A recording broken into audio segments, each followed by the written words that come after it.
আমাদের মেইন বইতে এভাবে দেওয়া আছে যে অর্পা বড়ুয়ার বয়স মাত্র 28 বছর।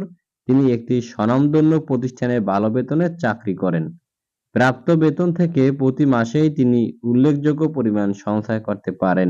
অর্থাৎ অর্পা বড়ুয়ার বয়স হলো 28 বছর এবং সে একটা স্বনামধন্য ভালো প্রতিষ্ঠানে চাকরি করেন।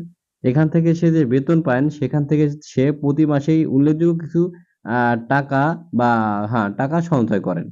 এরপরে আছে বর্তমানে তার সঞ্চিত অর্থের পরিমাণ ৫ লক্ষ টাকা।